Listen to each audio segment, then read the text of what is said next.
I bet that's worth more money over there. What is that? Yeah, it's one of the Hitler cars.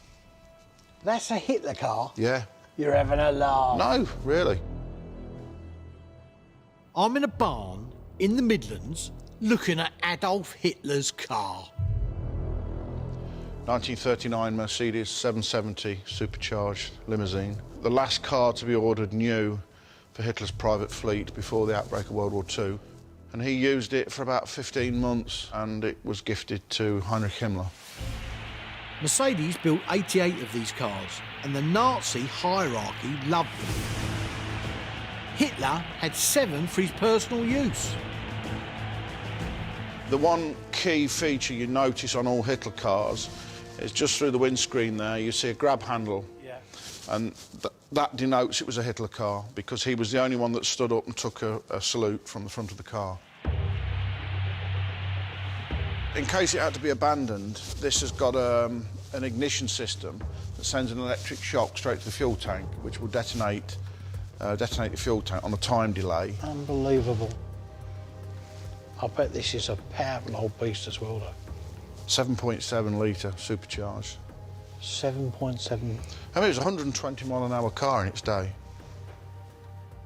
They're the holsters for the machine pistols. 6 of those and 3 positions for 3 egg grenades either side. Armoured floor, there's armour in the door skins. The wheels are armoured to protect the engine. It's a 40mm thick windscreen, completely armoured, other than it's open-topped. This is like a James Bond car. Mercedes added every gizmo they could think of. That's just Has it incredible. got sectioned, like, bulletproof tyres on it as well? The original tyres did have 20 cells, so that, in effect, you had to shoot all 20 cells before you would get a flat tyre. Yeah. So they were a kind of a run-flat tyre of their day. So if you had to honestly put a figure on what the value of this is, done, completed and running, what's it going to be, roughly? It would command a huge price, bigger than anything else I've got in the collection. But they range from between 2 and 12 million. 2 and 12 million? Yeah, so it's somewhere between the two. So I guess it's got to be nearer the higher figure, eventually. 8 million plus. It's got to be somewhere around there, yeah. Oh, that's a lot for a second-hand Merc. So it's no good me offering you a monkey for it now. I don't think so. But an email came through this morning about a modified 116 tank transporter. Has he got photographs? Yeah, he sent them through to you. Let's have a look. Looks like a heap of scrap to me. Oh, stop. Listen, mate, that's in brilliant condition. Unbelievable. I've never, ever seen that, mate. It's very, very rare. The Mad Turk might have come up trumps here. These photos are of a 116 tank transporter. It's a flatbed trailer used to carry armoured vehicles to the battlefield, more than 20 tonnes at a time. Nearly all were destroyed during the war, and I've never seen one in such good nick. Where is it? This is in Vienna, yeah? Right, and has he indicated what sort of money he's looking for? Well, mate, my man's talking about, on the email, 100,000 euros. Not only does it cost 100 large, this thing is huge. After permits and paperwork and dragging it halfway across Europe, this thing's going to cost us another 40k. You're talking some serious Listen, money here, mate. doesn't matter, mate. You have to strike while the iron's on. That is rare, I'm telling you. Have we got the time and the money to get involved with this? If we could get that for 50, 60 grand and turn it around for 100, 120 grand, of course we have, mate. We need to speak to the geezer. I'll forward this on to you. Will it make You forward it on, mate. I ain't happy about this. Oh, well, I know you ain't, but at the end of the Serious. day, how do you think I'll pay your wages? You're just and your getting excited over excessive pictures. lifestyle. I'm going to have a cup of tea. Listen, we can't afford this, We mate. can I'm telling afford you. it. We can afford it. This geezer's a nightmare. I'm near Vienna with Ian to look at a World War II tank transporter that Who showed me on email. The owner is out of the country, so he sent some engineer called Alex to stand in. OK, I open the gate. Do you want a hand here? Look, it's British muscle, that is. Follow you? Yeah? Yes, follow me, please. OK. I'm looking forward to seeing this. It's inside in this garage here. So it's been dry stored for a long time? About 50 years. 50 years? Yes. Finding any big World War II machine is good. Finding one that has been protected under wraps for 5 decades is even better. Blimey, it's big, isn't it? God, it's very, very big. I have to say, it's in very good condition. It looks like it's come from the factory just painted in the undercoat. For a 70-year-old vehicle, this thing is in really good nick. It's even got its original red oxide paint. But it's absolutely huge and hidden under loads of other machines. I need to get a better look at it. Oh, this is the rear steering part, yeah? Yes.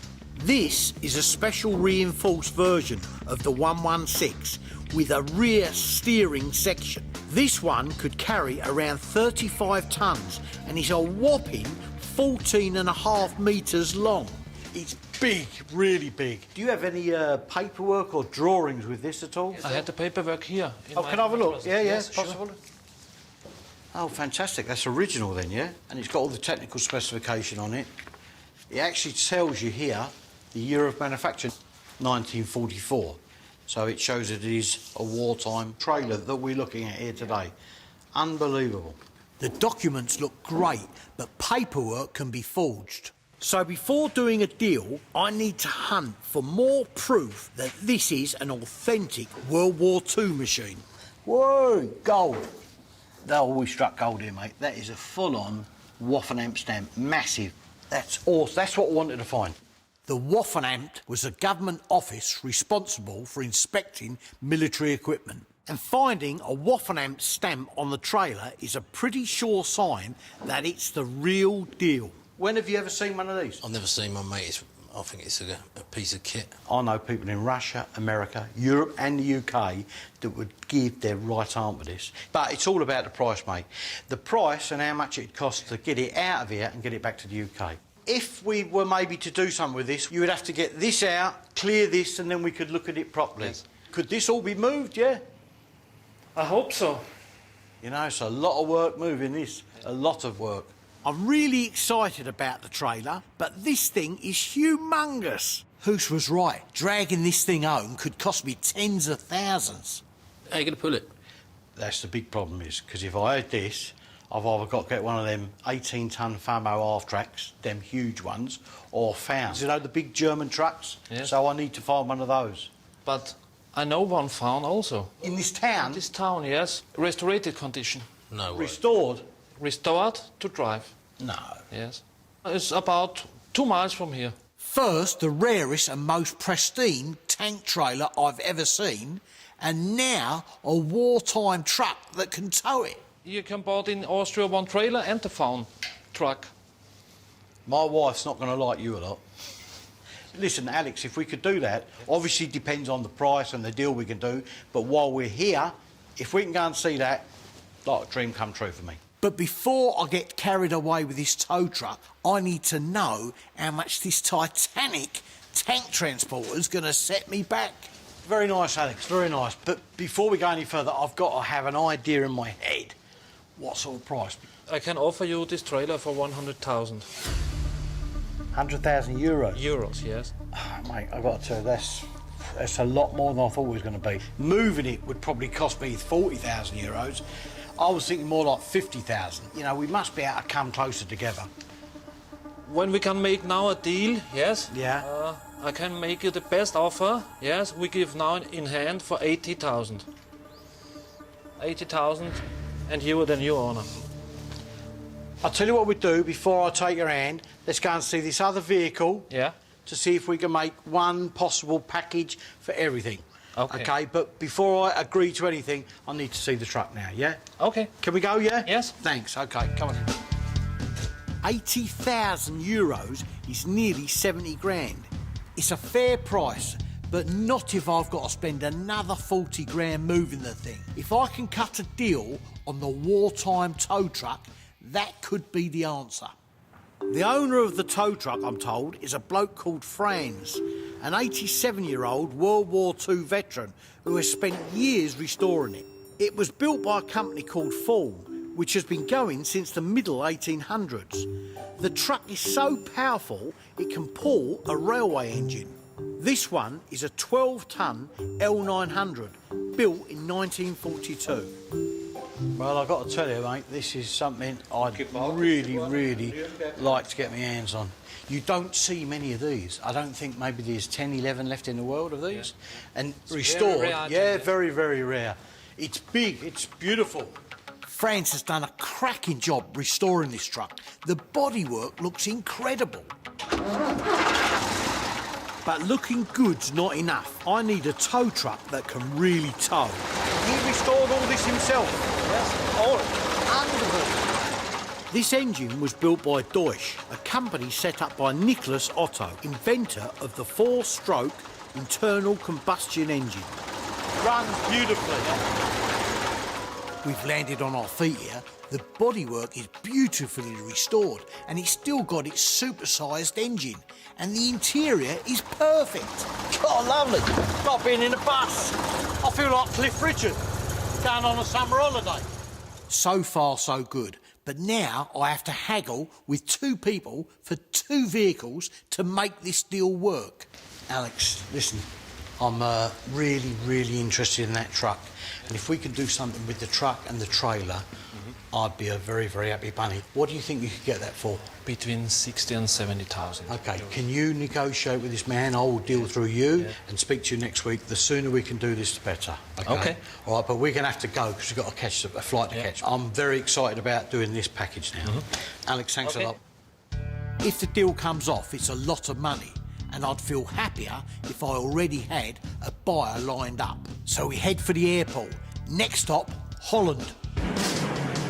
I'm with Ian at the Millitrax fair at a place called Overloon in Holland. There are loads of interesting vehicles for sale here. There are tanks and more tanks, and there are command cars and ambulances and troop transporters and bikes and plenty else besides. I'm on the lookout for a Halftrack. Halftracks are highly mobile, versatile vehicles with a wheel at the front and tank tracks at the back. I've got a buyer who's after a German 251 Halftrack. And if I can find an authentic one, there's a 50 grand finder's fee in it for me. There's people here with all kinds of vehicles. If we're going to find a 2x1, it'll be here. Does it matter what condition it's in? No. As long as he's got tracks and a full body, we can flip this for a bundle of dough. Let's go and have a look around. All right. This place is teeming with dealers, so I'm going to call in a few favours to see if one of them can't help out old Brucey. If you hear of anybody with 251s to sell, and I'm in the market... At the moment I can't help you, Bruce, but I will ask around, OK? Ta-da, mate. Bruce, Bye. Ah! Hi, Bruce. Listen, just the man. I'll make some few calls, call you back. Trying to find another 251. Pretty desperate. If you can help, I'd appreciate it. Look like yourself, mate. See you later. Ta-ra. I'm not having much luck here. 3 strikes, no hits, and time is running out. Then bingo! I get a call from a dealer in Germany, and it's good news. Listen, if it's the right money, I'll buy it. You know I will.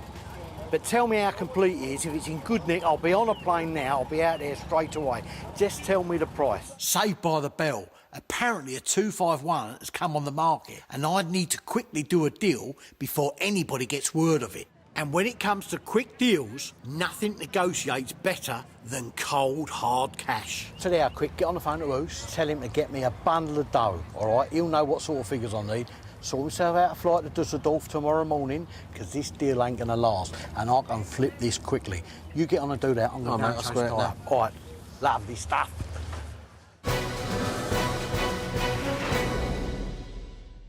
The next morning, I meet my money man, Hoos, at Dusseldorf Airport. He's carrying a lot of dough for the 251 deal, so I don't want to hang about. All right, got the money? Yeah, got the money, mate. What's all this about? Just get in the car till in a minute. Just get in the car, come on. Yeah, nice to see you too, Bruce. Just get in the car. We've got a couple of miles to drive. We've got a quick deal to do. 251 Halftracks come on the market once in a blue moon, so I need to snap it up quick. I just hope Mr. Eugen Krings, who's got the thing, is up for doing me a deal. What have you done to your finger, mate? Yeah. Is that when you was working about how much you're going to charge us? This is what I live for. Out in the middle of nowhere, you open a big, ugly barn door, and sitting there, covered in dust, is a valuable piece of history. Oh, lovely, lovely, lovely. Eugen, you didn't tell me it was in this good nick. The engine's done. This engine is perfect condition. Fantastic, mate. Absolutely awesome, mate. What, is that it? Listen, mate, it's a bit of history. Believe me, this is as rare as rocking horse, because I'm telling you, I don't know of no other vehicle of this model that's still about. All right, it might not pass an MOT, but it's a fantastic bit of kit. Dealers normally only have parts of 251s for sale. But with a chassis, tracks, wheels and a working engine, this vehicle is nearly 2/3 complete. So as long as it's authentic, game on. Is this all original or was this remade? Yes, all original, nothing remade. Can I take the chassis number off this? Chassis number is here on the front. Wait, where is it? Oh, here is it. You can see it. Lovely, OK, let's have a look at that. Take my glasses off, I'm blind as a bat. The chassis number is like an ID tag. Historians have catalogued every World War II vehicle. And the more you can find out about the history of a vehicle, the more valuable it is. The thing that makes this unique is the fact that the serial number denotes what type of vehicle it is. So I think the price makes it unique, not the thing, innit? Don't think about the price. Yeah. I can see you're thrilled. Hoos isn't seeing the full picture here. I need to have a quiet word. Could I see that paperwork, do you think? Yes, I go and take the paper. Yeah, if you could. All right, thanks, Ogre. OK, cheers, mate. Okay, Ta. bye. Listen, you numpty, you're not picking up on what's going on here, mate. I've got a Russian breaking his neck to give me a load of cash with a 50 grand profit on this if I can get it for the right money. So you go along with what I'm doing. Trust me, right? I've already got it. I've checked the chassis number, so if the paperwork is legit, I'm going to make an offer. Right, let's get down to business, mate. Now, what can we really do with this vehicle? You must pay 120,000 euros for this. I must pay 120,000 euros? I've got to go well south of that. 120 is a little bit... I was thinking more round about the 80 grand mark. Please, that's nothing. All right, I mean, obviously, I'm going to have to make a phone call and tell my kids that they can't have jam anymore on their toast, but I'm sure we can come up a little bit. We could possibly go up to 90 grand. I say for you 110,000. Bruce, I think 110,000 euros is a good price. 110? It's still too much money, mate. I mean, listen, mate, yeah, I'm going to. Don't. I'll tell you what I'll do, right? I've brought a few quid with me, right? If I can give you a cash deal now, I'd have it for 100 grand. How's that sound?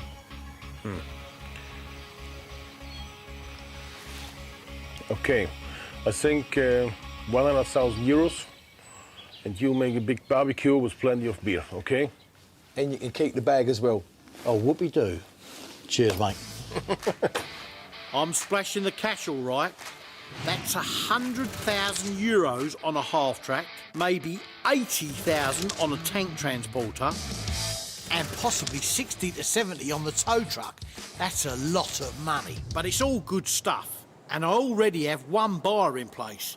So fingers crossed, all in all, I'm happy.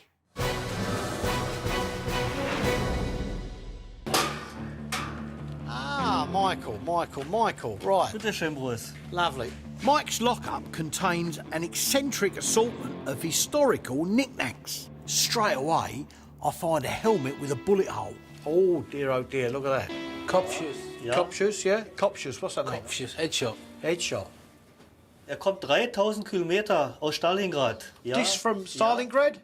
The Battle of Stalingrad was one of the bloodiest in the history of warfare. The attacking Germans ended up themselves under siege, and as they sat there, many of them were picked off by Russian snipers. The Russians really come into their own with sniping in Stalingrad. You know, when they poked their heads up, they was walloping them straight away. So this is a very sort of true indication of real life in Stalingrad. One of the things about Russian snipers is that many of them were women. By 1943, there were about 2,000 female snipers in the Red Army. Statistically, women are better at shooting than men. They just make better killers. That explains why my woman can throw a bit of croquet at me at 50 yards. The helmet has historic value, but then I spot something more unusual. Ah, look at this. Handgranate 24 war das mal. Handgranate? Ja? Stick grenade, mate. Unbelievable. This cup is made from the top of a Model 24 grenade, which the Germans used in both World Wars. For years, German industry produced only weapons and such. And after the war, people were so poor, they ended up recycling old military equipment. Well, I suppose they had nothing at the end of the war. So they've even taken things that can kill and destroy people and made it into a little cup. Price for this? 20 Euro. 20 euros. 20 euros. OK, 20 euros. They're writing books about this stuff now. It's so rare. As a dealer, you need to spot trends. And this recycled military stuff is becoming very popular. What else have we got here? So these are the enamelled bits. That's a Panzerfaust head, isn't it? Panzerfaust? Ja. The Panzerfaust was a handheld anti-tank weapon. But even this has been converted by some desperate German for everyday use. So they've taken the Panzerfaust after the end of the war, stripped it down and enamelled it and made a cup out of it. This enamelled stuff's going up and up in value. This is the sort of stuff we should be invested in because you just can't find this back in the UK. Next, I spot a strangely shaped colander. Big thing, isn't it? Look. It's a Deutsche helmet? Deutsche Stahlhelm. No. Yeah. Sehr schön. Yeah. Passt. Unbelievable. Lovely. OK, what else has he got here as well? This is very interesting. You know what that is? It's Fallschirmjäger, paratrooper. Paratrooper helmet, mate. Unlike the infantry, paratroopers use helmets with the rim removed. Good for reducing wind resistance and perfect for serving salad. Helmet made into a salad bowl, look at that. It's an expensive salad bowl. God, dear, oh dear, I'd love that, mate. Let's play that down a little bit. I've seen many of these, many. What else we got here? 2 former gas mask containers. They're very interesting. Mass-produced. Every soldier had one of these, and all they've done at the end of the war, they put a handle on, changed the lid around, and then you've got a perfectly good, I take it, it's a lunchbox. But this stuff just gets stranger and stranger. Look at that. Ein Sieb. Jetzt ist es ein Sieb. A sieve. That's unbelievable, mate. Is das gas mask? Vom Filter von der Gasmaske. That's a filter off of a gas mask. Cost? Bruce, das ist ein Geschenk für deine Frau. It's a Für die Küche. gift for your wife to cook. Yeah. She'll probably make me wear it round the back of my head. Yeah. But thank you very much. I'm sure she will be thrilled, mate. Yeah, she will be thrilled. That's good. I'm getting right good at this German, I'll tell you. I feel like I'm in a weird kitchen shop. I've got a cup, a mug, a colander, a salad bowl, a lunchbox and a sieve, all for 100 quid. And I had a few more bits and saddle up for the long drive home. My Frau will be very, very happy. Auf Wiedersehen. Auf Wiedersehen. Viele Grüße, Bruce. Tell her, mate. All the best.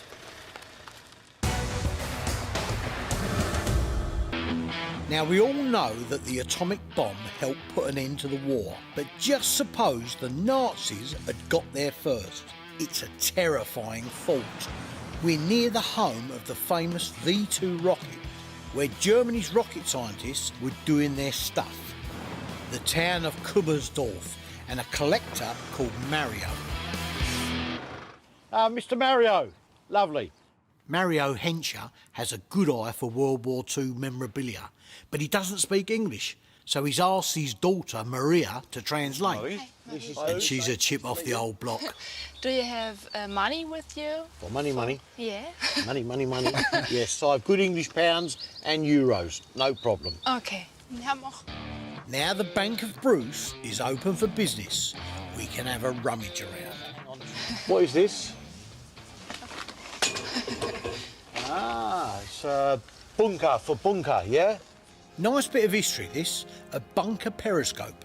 It was used to spot the enemy from bunkers without the risk of being seen or having your head blown off. Okay, right, have a look through there.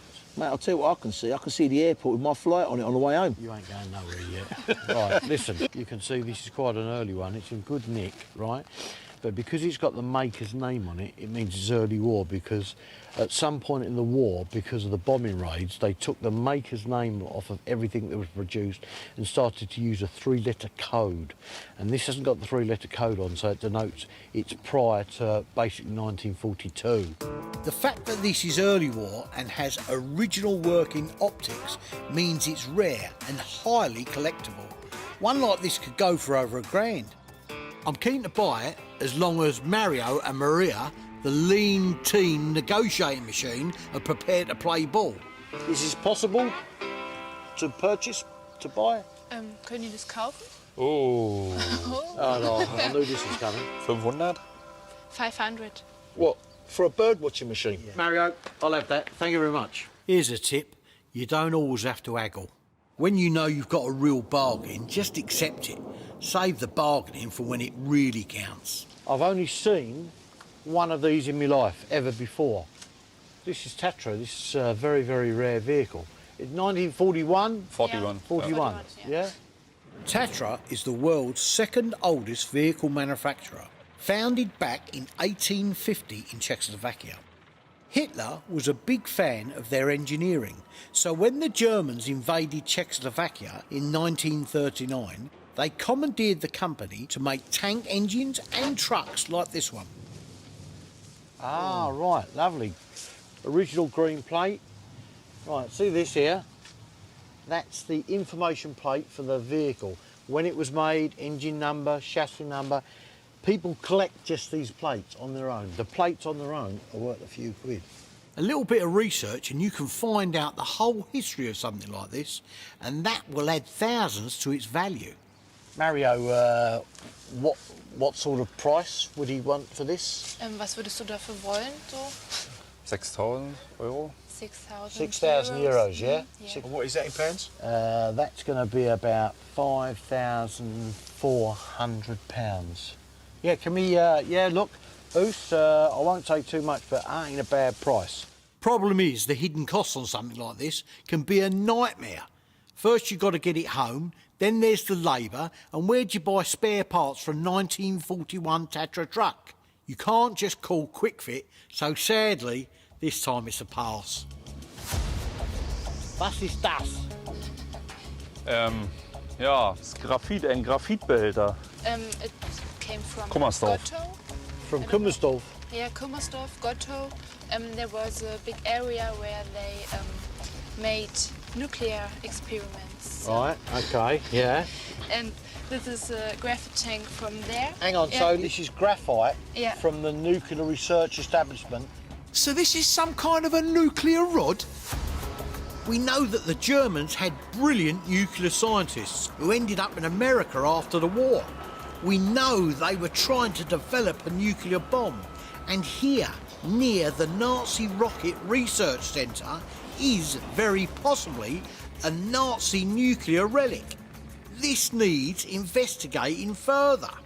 Not by me, it doesn't. I'm no nuclear rocket scientist, but I know dodgy when I see it. How often does somebody offer you what could be a discarded bit of prototype Nazi A-bomb? Radioactivity can last centuries, but nothing left Kummersdorf unless it was safe. Bruce, Yeah, so. I think we should go. listen, mate, listen. This is historically very, very interesting. Bruce. Around, so. I really think we should go. Hoosh, calm down, mate. You've got to understand how historically important an item like this is. And this should be recorded, and we should tell people in the UK about it. We should report it. Don't worry about it. Record it.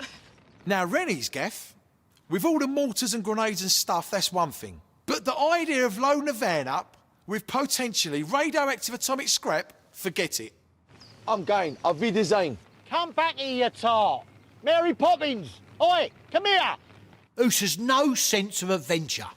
I'm very, very interested in this, and I'd like to maybe do a bit more research on it. Yeah. Is that okay? Yeah. So how did it go then, You son? donkey. You've given me right ag there, mate. Take that. I've got to Mate, get out of here. listen. Shush, stump. Seriously. Soaking wet. Well, you're looking at stuff like that, what do you expect? You're just not well. I think that nuclear reactor's done something to your head, mate. We've come to War and Peace, the world's biggest festival of old wartime military hardware. Look at the size of it, it goes all the way over there, look, it's huge. 100,000 people come here to buy and sell old military kit. It shows you how big this world is. There's repro stuff and plenty of original kit too. I reckon I can pick up some bargains if I keep my eyes peeled. Listen, there's some nice gear in here, mate. Mobile phone? It ain't a mobile phone. Yeah? Right, again, Yeah, right? can I call a cab, please? Yeah, listen, that is a wartime American shortwave radio. This thing is considered the first ever handheld walkie-talkie, developed by the Galvin Company, who later became Motorola. It even came with a waterproof case. Every US and British platoon landed in Normandy on D-Day had at least one of these with them. 260. Is that each or? It's got to be each. Look, same one again. 260 quid a piece, and they don't even have a hands-free kit. Look, look, look, look. Like a gun. Listen, it ain't a gun. It ain't a gun. What that is, right, believe it or not, it's a torch. And it's a torch for Pathfinder units. Pathfinders were the first people that landed. Pathfinder units were first used in World War II. Elite paratroopers that were dropped ahead of the main forces to recce and set up drop zones. It was a dangerous but crucial job, and communication was central to their task. They'd normally handle with this. Yeah, look. Yeah. So that would be put on there, and basically what they would do is they would fire it in Morse code and identify where they were on the ground to the aircraft. And that is a torch. Look down there. See? It's battery operated in there. No. It's €300. So how much is that in pounds? £260. Ain't a bad price, I've got to be honest with you. But it's not my cup of tea. Oh, Bruce, what is that? Well, you'd like that for weekends, wouldn't you? Do you know what that is? No. Try it on. Come here. What is it? Right, that is... Right, that is... So you open your mouth like that. It's a cold weather Are you mask. serious? Yes, so when you're in cold conditions, right? Right, it's something that will protect your face from the cold weather. These masks were lifesavers. In the Russian winter of 1941, temperatures fell to minus 40 degrees. In many battles, more soldiers were killed by the cold than by armed combat. The 6th Panzer Division alone suffered 800 frostbite casualties a day. Yeah, Bruce. What? Come and have a look at this. Is that a real one, a rebar or what? Tell you, inside, Yeah. that's a real one. That ain't cheap, right? Because of the black liner and the manufacturer's name, 1944, that's an original wartime airborne berry. Serious? Yeah. This distinctive headgear was adopted by the British Airborne in 1942 at the direction of General Frederick Browning. And if you think the colour is impractical, you're not wrong. Rumour has it was chosen by his missus. It's got the original King's Crown on it, right? Yeah. That's how you can tell whether it's wartime or whoever the monarch was. So you can have a King's Crown and a Queen's Crown. That's a King's Crown. The top section of the badge is meant to be a crown and an imperial lion. Some troops call it the dog and basket. The make is, I think it's Kanga. There you go. They're the main manufacturers for wartime berries. I'd thought Kangol was a trendy fashion label. I'd no idea they made World War II red berets. Let's find out how much they are. There'll be at least £1,000 a piece. £1,000. There'll be For a thousands. berry? Yeah. Because you have to earn it. Mate, I ain't touching that then. Original berries like this go for silly money, but you can't do them up. So to see a return on your investment, you've got to sit on them for at least 10 years. Lovely things, but not to pick. Yeah, look. Airborne radio stuff. These are the radio sets that they used at Arnhem and Normandy, right? Good communications in war are vital. And these number 38 Mark II radio sets were invaluable to the Allies. They had a range of 2 miles. Around 190,000 were made. But I've never seen a set in such mint condition. That, my friend, is a throat mic. Come here. That goes round there, okay? And that's how you communicate. These mics pick up vocal cord vibrations through dual sensors attached to the neck, so you can communicate even in the middle of a noisy battle. Wow. That is 70 years old, and look at the condition of it, right? Now, there are all kinds of components go with this. Look at that. It's all here, and it's all brand new. To find original kit in such good condition is rare. This is something special, and it wouldn't be breaking the bank, as I've seen them sell for up to 650 quid. How much that set complete? I'm looking around £575. That's a little bit more than I thought. I mean, I thought they were going for about 350 quid. I'm willing to haggle with you, but that's a little bit too far out. What's the best price you can do on it? Come on, give me a good deal here today. Sun's shining, you're in England, God's own country. Come on, what can we do with this? Well, the very best would be 525. Let's say 4 1/4, 425 quid. Ooh. What about 5? 450. 75. 475. 475 and we have a deal. It's a rare radio. Yeah, it's a rare radio, I must say. Is that gift wrapped? It is indeed. 475. Job done. I'll have that. All right, thank you very much. All right, lovely. A number 38 Mark II radio set. Not bad. Bought for 475, worth 650, so that's a potential profit of 175 quid. The thing weighs a ton. At least we can listen to the cricket on the way home.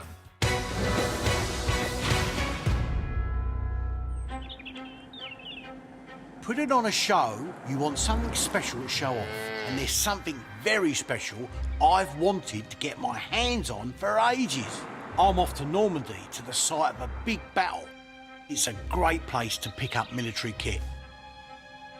Mortain is the site of a terrible World War II battle. In 1944, Hitler orders an SS Panzer Division to attack the invading American army. But the Americans give them a right old kicking, forcing the Germans to retreat. But as they retreat, they abandon their vehicles around the old Mortain train station. That's the station there. If you zoom in, Right. yeah, them 2 splat marks there, still up on that corner up there, see it? We've come to the exact spot where in 1944 a photograph was taken with the station in the background, and it shows the vehicle I'm after.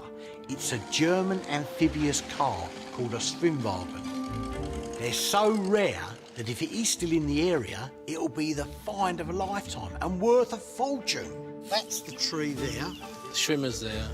20 years ago, I was shown this photograph by a local who believed that this particular Swimmwagen still exists. There's a legend about this Swimmwagen being pulled off and taken off by a farmer, and apparently somebody around here still got it. If it could be found, it's priceless, mate.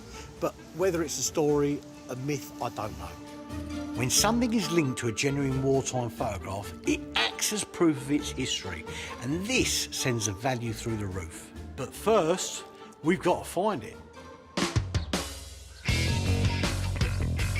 I don't know, Nick. This bike, mate. It's horrible, isn't it? If the horrible Harley doesn't work, we can't sell it. And if we don't get it fixed, by the time Bruce gets back, he's gonna kill me. The 1943 Harley-Davidson WLA recce bike was built for the US Army and modified for the British and Canadian forces in Europe. It was known as the Liberator because it was amongst the first Allied vehicles to enter liberated European towns. I bought this for £11,000, but it's worth much more if it's up and running. We fitted a new battery, but these things were even a nightmare for soldiers to start, so we need expert help. The good news is we know one of Britain's top wartime bike experts, Harvey Hoare. Harvey. Yes. We've had nothing but ag in starting this poxy thing. The bad news is he's in Chelmsford. If anybody can get this thing going, it's him. The first problem, turning the monster on. Right. Now the throttle gas is on it's a twist grip on the right-hand side. The fuel is in fact a little screwed valve. What's he talking about? I don't know. Harvey! Now you need to move that choke lever up. Nick, what he's saying is, right, you turn the throttle full on. Don't we turn the fuel on? The fuel's already on, isn't it? I don't know. I haven't turned it on. Well, obviously we're supposed to turn the fuel on, aren't we? That would help, wouldn't it? Open the throttle right out. Right, yep. Kick it twice. One. Right. Now, turn it off. All right, open it a quarter. Put the ignition on. And kick-start it. And it should go. They stopped making these after the war. I wonder why. On the hunt for our Swimmwagen, we head into town. But this ain't going to be easy. I can't speak any French. No, listen, neither can I, but the hands work wonders. My name's Bruce, pleased to meet you, old son. Où est le allemande amphibian auto? take Swimmwagen home? Swimmwagen. Do you understand me?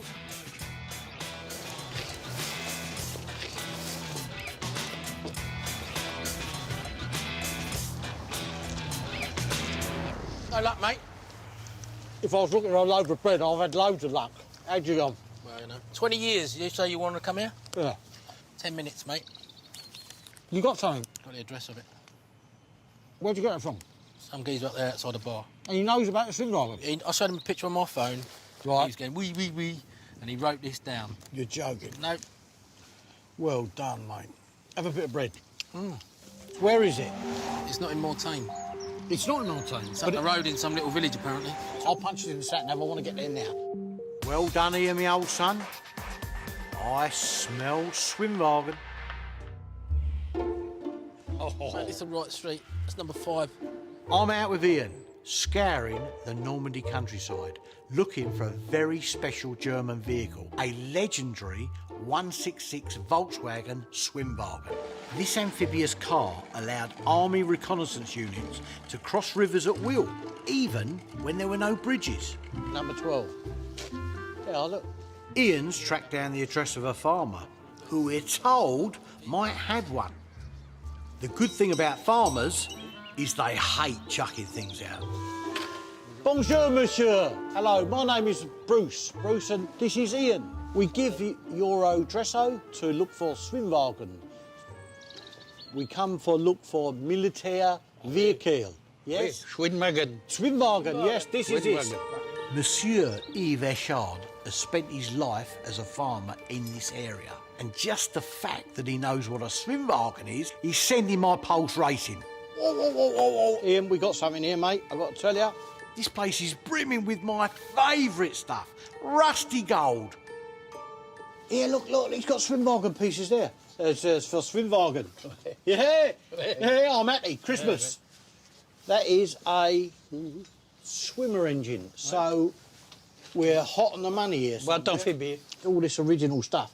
It's like a little gold mine, trust me. This is the type of barn I dream of. I've already seen a couple of engine parts. Who knows what's in the other barns? In here, monsieur, yeah? In here? Where? Yeah? Where? Shall we open it for you? Here, grab that wrist, yeah? Right, there we go. Now. Oh, Ian. Now this is what I'm looking for. Hang on, look. There's runes. It's painted on it. Straight away, Ian spots a telltale sign.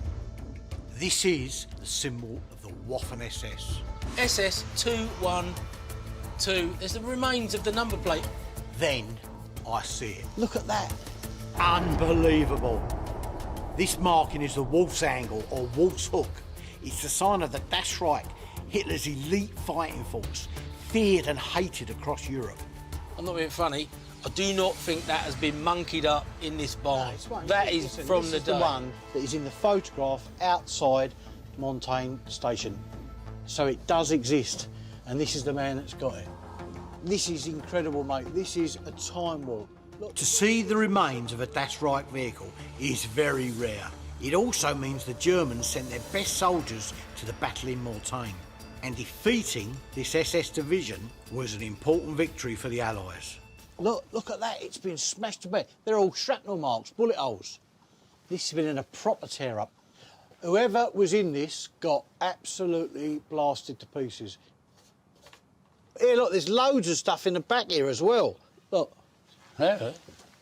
Everything is here. There's a bloody dashboard, look. Ouais, ben j'en ai 2 ou 3 de ça. Everything's here, look. Mate, I mean, I've got to be honest with you. If we can get our hands on this... Oh, I just don't know. I don't know. I'm getting very excited here. I haven't been this excited since my wedding night. Monsieur Echard has saved all the bits. We could have a complete and authentic vehicle here.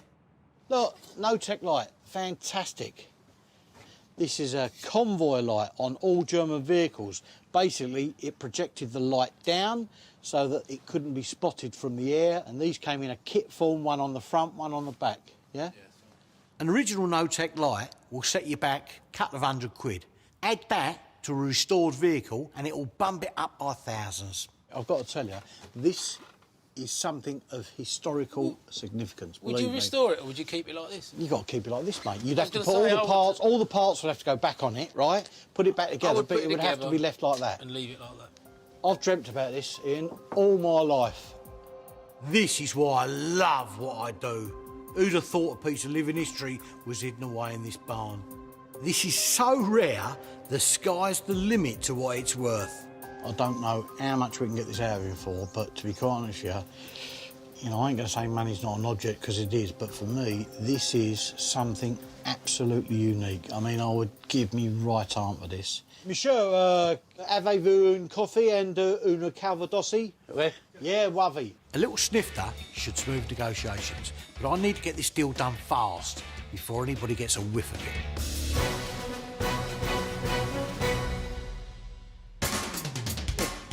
That's it, yeah, that'll do.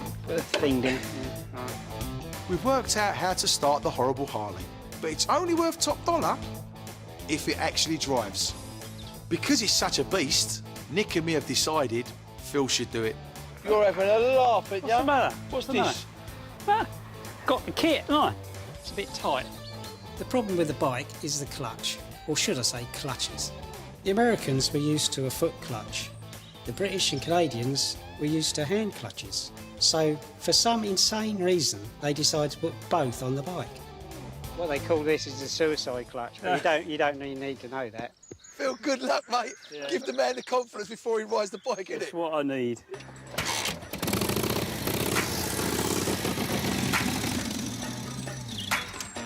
Come on, Phil, I thought you knew how to ride this thing. Suicide clutch or not, it's hard to kill yourself standing still.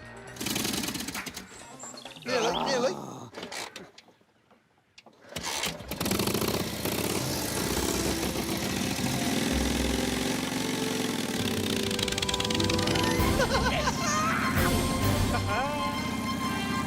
Where are you going? Sounds like an old tractor. Do you reckon he's safe on that? No. Listen, Nick, let's watch him, mate. Make sure he don't come towards us. No. Go round again! Not too bad! He's off, he's flying! Like Steve McQueen in The Great Escape. Like Dennis Hopper in Easy Rider. Whoa! Fuck! Like Sandra Bullock in Crash. Phil! Phil! Where's the bike? You all right? Right, check the bike. Oh, mate. Phil, how did you do it? It got away from me, didn't it? Eh? Got away from me. Oh, mate. Is it bad, Nick? It's not good.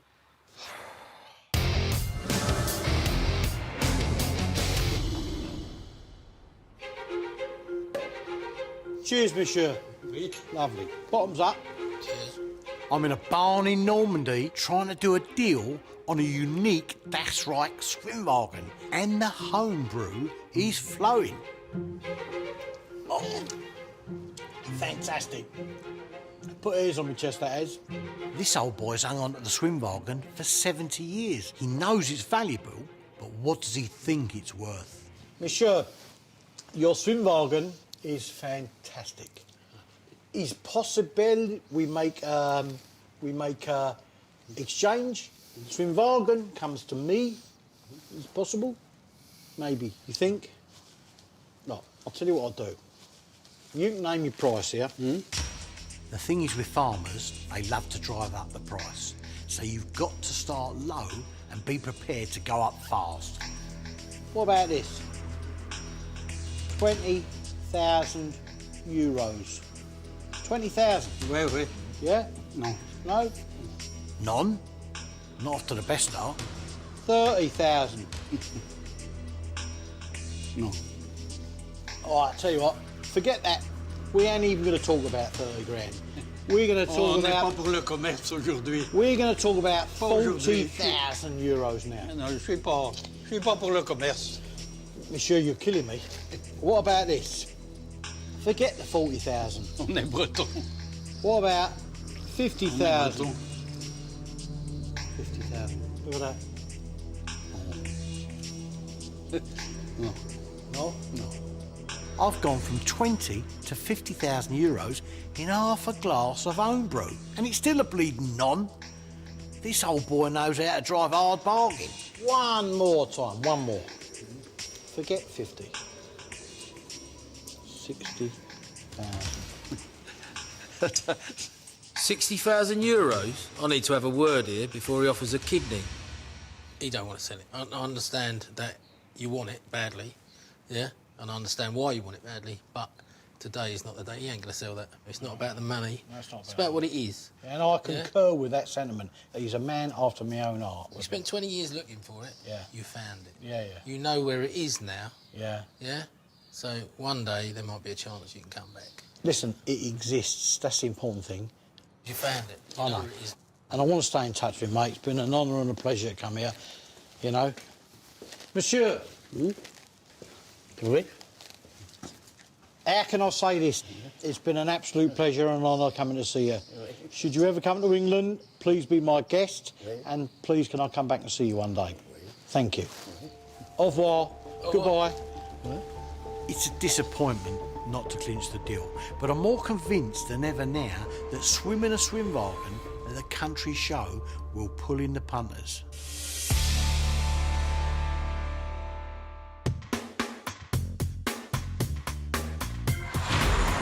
So after putting the word out with a few dealers, I've been told of a collector, John Phillips, down in Kent, who's got one and might be prepared to part with it if the price is right. When Bruce has his heart set on buying something, I always get worried. So I've come along to keep my hands on his wallet. Oh, there she is. Oh, you got her out lovely, mate. Do you know the history of her at all? Yeah, it was captured in Normandy. Right. It's got battle damage, got a bullet hole through the front there. It's not a Das Reich, and it's less historically interesting than the Normandy swimmer, but it's in lovely nick. These Swimmwagens are gorgeous. Chassis developed by Ferdinand Porsche, engine by Volkswagen. If this thing still swims, it'll be worth over 100 grand, I reckon. What do you think? Oh, that much, eh? It's a lovely thing. Your wife would look lovely in this, driving around. Looks like a bathtub. Well, it is a bathtub. That's basically what it is. It's a bathtub with an engine, right, that gets you over rivers. It's a very clever bit of kit. Does it swim? I'm not quite sure. That's a bit of a no, if you ask me. You wouldn't like swimming it then, no? Not without a life belt. Right, OK. All right, OK. Just in case. I've got to have one that swims, and it's how much work I'd have to do on it to get it swimming. Got an original engine in it? Yep, that's all there and complete. Yeah. It runs, the engine runs all right, Yeah, it runs like a dream. Let's just have a look here. That's definitely the original engine. Can you, any chance of starting it up so we can hear it? Yeah, sure I can.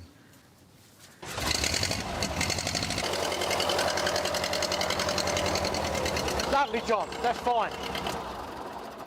She sounds nice. You know, for 20 grand, I think that's a good buy. Are we in the ballpark there? No, more like 85, mate. Is that the sort of money you're asking for? Yeah, it is, yeah. 85, John. Oh, that's a lot more than I thought it was going to be, mate, to be honest here. I mean, I know it's original and all that, but can I see the other accessories you got? Yeah, yeah, John, OK, yeah, no what have worries. you got? Yeah? Yeah, if we can, mate, that'd be great. Okay, I'll go and get them. At that price, this swimming car is giving me a horrible sinking feeling. Bruce, 85 grand. Listen, mate, this is a historic vehicle. That engine sounds good, right? With a little bit of work on this, getting it swimming, we could ask 100 grand for this, mate. Oh, look, here he comes anyway. Right, Let's OK, just see. leave this to me. Yeah, oh, look, it's a paddle. This is how you propel yourself when the engine packs up. Mate, you weren't joking, Is was that an you? original one? Yep. Let me know. Which That's actually, yours. That's... It's a shovel. No, it's a multi-purpose tool. It's a shovel, but also, go like that. What is it now? It's a paddle. For getting you out of trouble if the engine conks out. Serious. That's clever. The Serious. Germans think are very clever. John, honestly, mate, I've got to be honest here. I'm really interested in this. You know, if we can have a little discussion about the price, I mean, 85's too heavy for me. I've got to be honest here. I'm thinking more around the 60 grand mark. I mean... Oh, no, I can't go that low, mate. That's a joke. It's not even like matching pedals together, and you're still saying you want that much money. It's a car, mate. It's a amphibious vehicle. It's not a paddle boat. Well, 65 grand. Nah, sorry. I've already dropped, you know, I'll say 70, 75. 75 is me. Sorry, you said 70? 70. No, so 70. Was that a 70? Oh. If we can have a deal at 70 grand, I'll slap your hand now, job done. I'll even let you swim in it after I've got it waterproof. Okay. But at 70 grand, I'm 70 done. grand and I can have a go in it when it's swimming. Yeah, I'm happy with that as well. John, you're a gentleman, mate. Bought for 70 grand. If I can get it swimming, it could be worth up to 120. So that's a nice, tidy potential profit of 50k. 70 grand is a lot, but you've got to be bold in this business. I can turn a profit on this, but only if I can get it swimming.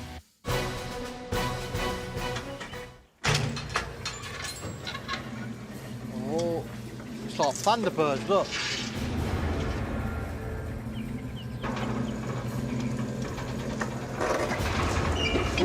Impressive, very, very good. Straight away, tucked away at the back of the hangar, I spy an OT-80 armoured personnel carrier. Interesting vehicle and a Cold War classic. It's running. Yes, have a little problem with clutch or running, yes. Right, OK. It's, but it's complete, yeah? Yes, yes, yes. Can we look inside, yeah?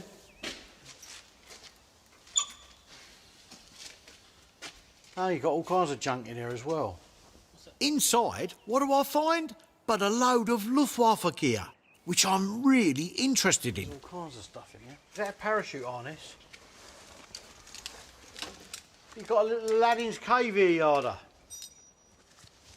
Gonna put it on? Yeah, go on, try it. Listen, because I'd be interested in it. If that's right, I'd definitely be interested in it. Bit skinnier in 1940. It fits, yeah. How do you know that's a pilot's one or... Ain't a pilot's one. No? That's an RZ-20. It should say it on it. They'll have, well, the Germans, as always. There'll be something on there. There you go. Sprungschirm für Fallschirmtruppen. Yeah. Parachute for paratroopers. This is a bit special.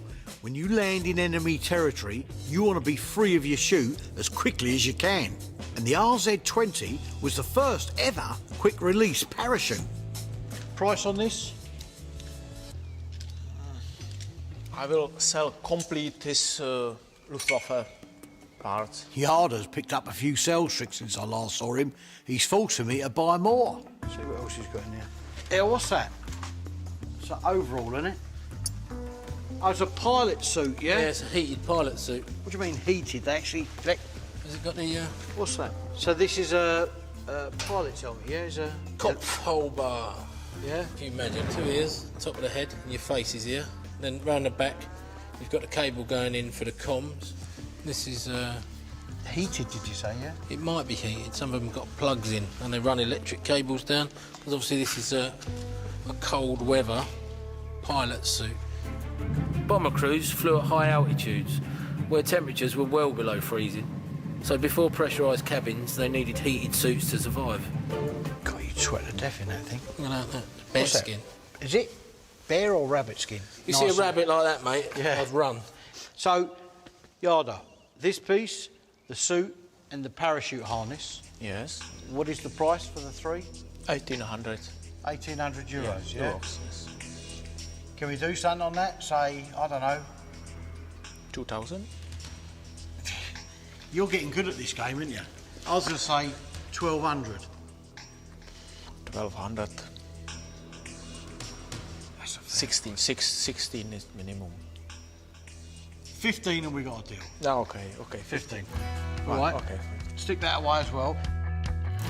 So the parachute harness, pilot suit and hat are mine for 1,500 euros. That's 1,250 quid. But back in the UK, they can fetch double that. Right, Yarda, mate. Thank you very much indeed. All right, thanks for your time and thanks for the material. I'll be in touch. Come on, mate. Cheers. See you later. Can I just have a look at that mess tin? Is it an American one, yeah? It's an American one. It's marked US. I think it's 44. That's what we want. This goes in the Jeep. All the American troops used to carry it. See where that's been burned. Do you have any of the heater things that go with it? Yeah, the heater things, Second World War. Lovely. So you'd open this, put it underneath, they put these on the bonnet, boom, and they cook on them straight away. These mess tins and burners are fantastic. Over 16 million Americans served in World War II. That's a lot of mouths to feed. The last thing you want to be carrying into battle is heavy cooking gear, and these little windproof burners meant troops could rustle up some hot grub under any conditions. But they did have a downside. Don't touch, they're poisonous, look. If you have these in a confined space, you'll keel over. It's like you're on brandy. These burners used a toxic alcohol, which if you drank it, could kill you. But the troops found ways to distill them and mix up a cocktail or two. I think I'll stick to the Baileys. We'll take 4 of them, yeah? Yeah, no problem. Then. All right, because he's hungry. These accessories will make my Jeep more authentic. I had ear defenders and a gun strap to put together a bulk buy. Right, let's have a little tally up. Yep. 10, 12 is 22 and 30. 52, 30 is 82, and the air defenders... Times 2, yeah? 90 altogether. So what's my discount? Your discount? Come on, you've got to have a bit of discount here. The best I can do is minus 10%. So, no, Belgian can count, so 90, 80. 80? 80. That's better than 10%. Job Okay. done. Lovely. I got a good little deal there, I reckon. It's always worth asking for a discount, especially if you're buying a lot of stuff. You know, they say good things come in small packages, but it doesn't look very small to me. That's quite big. Oh, it's an armoured car. Nick has got a PhD in understatement. This is the armoured car, the Daimler Dingo. There were loads of British armoured vehicles during World War II, but I reckon this was the best of the lot because of its speed and versatility. Anything about them? No. Nor do I. Never worked on Stand them. by your bed. Hello, Bruce. Hello, Bruce. It's a lovely little beast this is, eh? Interesting. Daimler Dingo. You must be enthralled to see something as historic as this. You do realise this was used in every theatre of war, Far East, in Africa, Northern Europe. Yeah? Yeah, this thing helped us win the war. It was designed to be a forward reconnaissance vehicle that could fly along. I'm thrilled. It's got a Daimler engine. People will pay a fortune for it. I love the Dingo. 3 tons of the best of British engineering. It's a scout car made by the Coventry company Daimler, and this thing can tackle any terrain. Before D-Day, it was modified so that it could drive in water 3 metres deep, and it could hit nearly 90 kilometres on the battlefield. I bought this one and I need the twins to check it out and spruce it up so I can sell it on. Any idea problems? Don't know the extent of how good or bad it is. Right, So okay. I knew you'd be thrilled. Yeah. I knew you'd be happy. Over the moon. Sunny, lovely day to get stuck into this. Right, OK, wonderful. Right, have fun. Thank you. Dingy dingo. See you later. He's done it again, hasn't he? Done it again, hasn't he? The bodywork looks OK, but we need to take her out to see how she's handling. Because she's sitting crooked, you can see out the front and out the back quite easily. Oh, whoa, whoa, that's the wrong bloody way. What's going on? We want forward. Oh, no, whoa. What are you doing? We're in the hedge now. No, I think I've got it sussed. You've got 5 gears here. Yeah. Which seem to be working in reverse as well as in forward. Because the Dingo was a scout car, it had an angled seat for better visibility and a lever so the driver could reverse as fast as he could go forward. I call it the Italian gear stick. Let's try going forward. We can't go backwards because we're in the blasted hedge already. Right, let's go for it. There we go. There we go. Not bad right, is it? Too bumpy. Don't notice me sitting crooked either. You're going to start slowing down soon, are you? I am. What do you mean you have? I'm pressing really hard. Well, you've got to slow down. No, I can't. Slow down. It won't slow too down. fast. It won't slow down, will it? It's not stopping. Oh, bloody hell. Oh.